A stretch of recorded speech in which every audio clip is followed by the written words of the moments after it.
Et dans cette vidéo, on va s'intéresser aux références. Oui, les références, comme en C++. Enfin, un petit peu différent, mais bon. Alors une référence, qu'est-ce que c'est? C'est une zone de mémoire, c'est-à-dire une variable.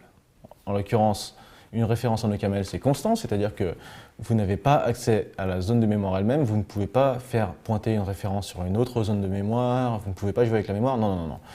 En OCaml, une référence, c'est simplement une variable, c'est-à-dire quelque chose que vous pouvez assigner, vous pouvez changer la valeur sur laquelle elle pointe, mais vous ne pouvez pas jouer avec les zones de mémoire. Et pour ça, on a un nouveau mot-clé qui s'appelle ref. Je vous montre son type.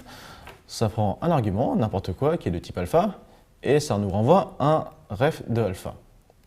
Alors ref, du coup, c'est un mot-clé qui est un type, en fait, comme les options et les listes, que vous avez vu dans le D02 avec Victor, normalement. Et on va essayer ça. Alors, si je vous dis que x, c'est une référence sur 42. Alors, on a un nouveau type. On a intref, c'est-à-dire une référence sur un int, et qui est en fait un enregistrement dont le contenu est 42. Intéressant, non? C'est-à-dire que si j'essaie d'accéder à x directement, je vais me retrouver avec, pouf, une référence de int, et c'est tout. Je ne peux pas accéder à la valeur comme ça. Alors, évidemment, je vais pouvoir lire la valeur qu'il y a dedans. Comment je vais faire?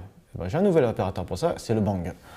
Donc, bang x, et je retrouve mon entier 42, immutable, comme il devrait l'être. Désolé, je suis un petit peu aigri. Ensuite, bon, on a une référence, on peut accéder à sa valeur, le déréférencer, c'est sympa, mais dans les faits, une référence est quand même mutable, donc on veut pouvoir le modifier. On a un nouvel opérateur pour ça, c'est égal. C'est pas juste égal, parce que égal, ça sert à autre chose. Si vous ne savez pas à quoi ça sert, réfléchissez 2 minutes parce que vous allez dire une ânerie. Donc égal, 24. Et du coup, je peux regarder la nouvelle valeur de x, et c'est 24. C'était d'un suspense insoutenable, mais maintenant vous voyez comment vous pouvez déréférencer une référence et la réassigner. Alors, comme complément à ces deux opérateurs, je vais vous montrer deux fonctions qui sont relativement pratiques, mais qui ne marchent que sur les références sur entier, qui sont incr et decr. En l'occurrence, pour incrémenter et décrémenter.